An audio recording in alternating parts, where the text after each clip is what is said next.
Namaste दोस्तों. So most of you were demanding me for a plan, for a timetable which you all can follow, which you all can execute to complete your syllabus of class 11th as well as class 12th in the upcoming 3 to 4 months.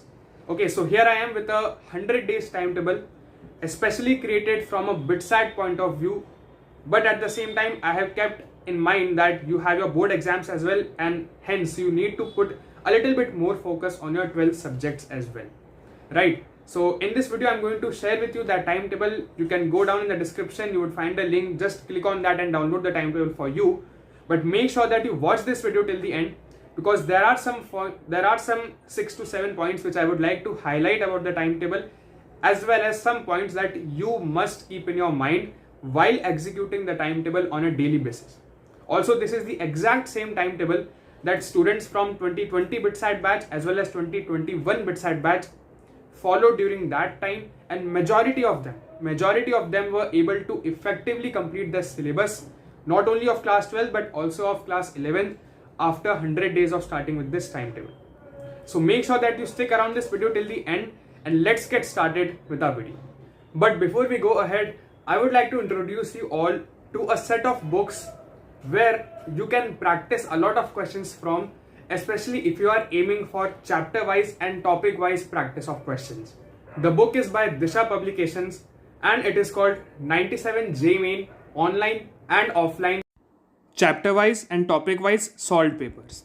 And the best thing about this book is that it is the first book to cover questions from all the online as well as all the offline papers.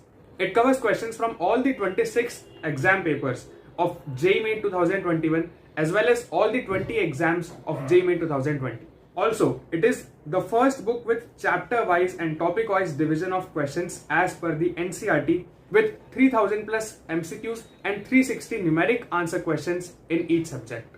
Moreover, you also get the answer keys as well as 100% errorless solutions in this book, and the answer keys given are completely validated by NTA.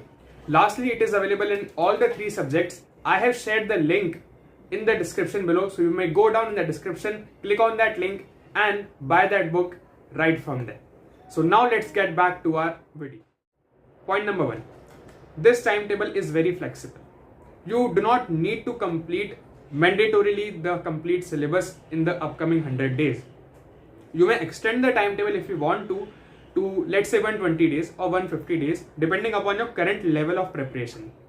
You may very well feel that bhaiya, I am not at all good in integration and I feel that I should give a week extra to my practice of integration. So go for it. You may feel that I need to give 3-4 extra days to electrostatics. So go for it. So there is no problem even if you extend this timetable from 100 days to 120 or 150 days. But just make sure that you are able to complete your full syllabus 11th as well as 12th at least by the end of March.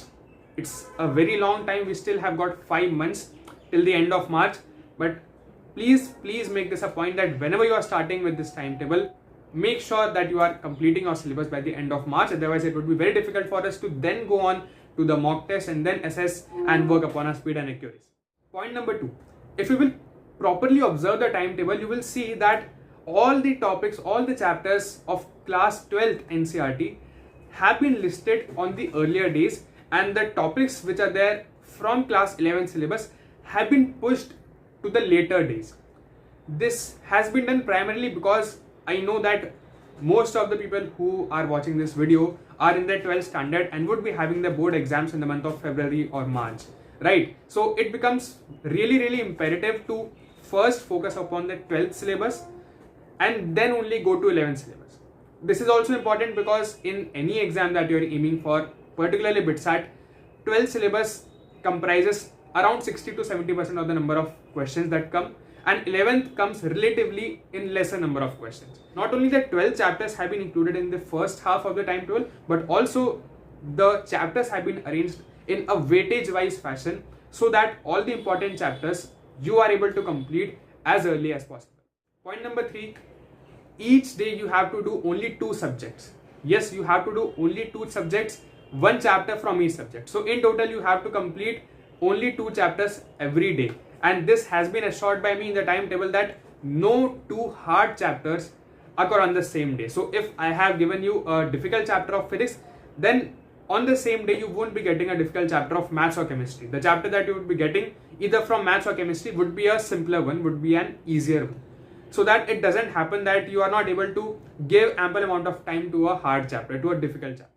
Point number 4, more than one day have been allotted obviously to chapters which are quite lengthy as well as important, like integration, like rotational dynamics, like modern physics. So please utilize the time properly, don't waste time, utilize your time effectively and try to complete all the chapters in the designated number of days. Point number 5, and it is very important, there is also a provision of buffer days in the timetable. Now let me tell you what are buffer days.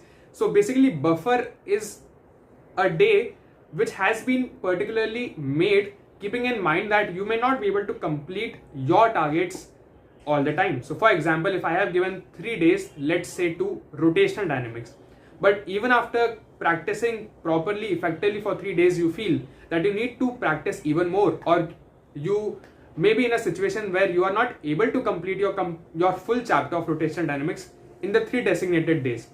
So what happens generally in such cases is that it eventually hampers, it eventually disturbs with the remaining timetable that we were to follow. But what we are going to do in the buffer days is that whatever we are not able to complete in the designated amount of time, that we will accumulate, that we will allocate to the buffer days, and will try to finish the complete set of targets for that week in the buffer day that generally comes at the end of the week. Okay, so in a nutshell, buffer days are there so that if in case you are not able to complete a particular chapter or a topic on a particular designated day, then you can come to the buffer day and finish that off before going on to the next week, and so that it doesn't hamper, it doesn't mess up with the remaining timetable which we are to follow. Point number 6, through this timetable you won't only be completing your syllabus but would also be revising it at least twice. If you will observe properly in the timetable, then you would see that on every Sunday I have not mentioned any topics. What is mentioned there on each Sunday is revision.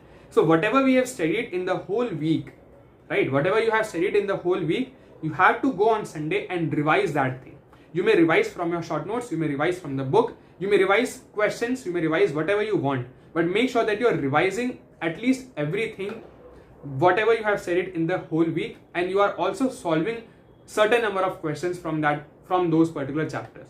Because if we are not revising, if we are just moving ahead without revising things at regular intervals of time, then it would become very difficult for us to catch up with everything that we have done 2 to 3 months after a start of this timetable, or after 2 to 3 months of preparation, right? So we would be revising every Sunday, as well as after 80 or 90 days I have designated complete set of week or a complete 8 to 10 days for revision, so that we may at least revise all the important chapters in the end, in the last 10 days of our 100 days timetable. Point number 7. In this point, I am going to tell you that from where you can start preparing for BITSAT, from which all books you can start solving questions and everything. So basically, if you are a complete beginner, if you don't have any material, or if you have not solved any material whatsoever, then in such a case, I would recommend you to go by R.D. Sharma for mathematics, H.C. Verma for physics theory, and D.C. Pandey for physics problem solving, and NCERT for chemistry.